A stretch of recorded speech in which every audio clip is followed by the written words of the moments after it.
بدن کے ذریعے سے آپ سب کرتے ہیں۔ حالانکہ یہ روح کی ہدایت کی وجہ سے ہوتا ہے، لیکن بدن کو ایک آلہ کار کی حیثیت سے استعمال کیا جا رہا ہے۔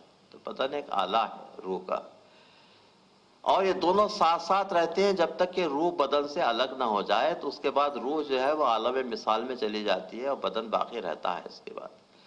تو یہ دونوں چیزیں، روح اور بدن دونوں ساتھ ساتھ کام کرتے ہیں، تو الگ الگ کام نہیں ہوتا اس میں، روح اور بدن۔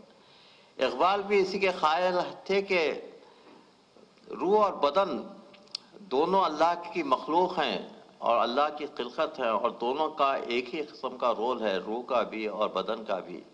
یہی کہتے ہیں کہ وجود حضرت انسان روح ہے نہ بدن۔ تو روح کی تخلیق اور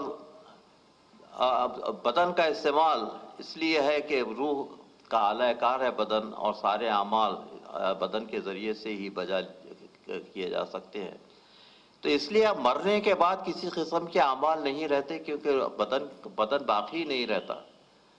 تو انسان جو بھی کام کرتا ہے اپنی زندگی میں اس کے اعمال بجا لاتا ہے، تو وہ بدن کے ذریعے سے کرتا ہے، اور جب بدن ختم ہو جاتا ہے تو اعمال کا سلسلہ ختم ہو جاتا ہے، اس کے بعد کوئی اعمال نہیں ہے۔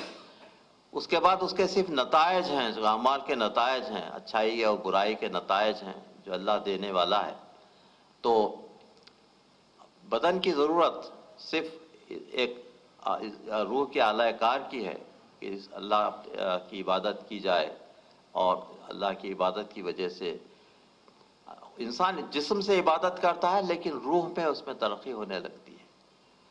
آپ اوراد اور قرآن کا مطالعہ کریں اور اس کے بعد قرآن کو قرأت سے پڑھیں، تو دیکھیے کہ آپ کی روح پر کتنا اثر ہوتا ہے اس کا، قرآن کی تلاوت کا روح پر جو اثر ہوتا ہے۔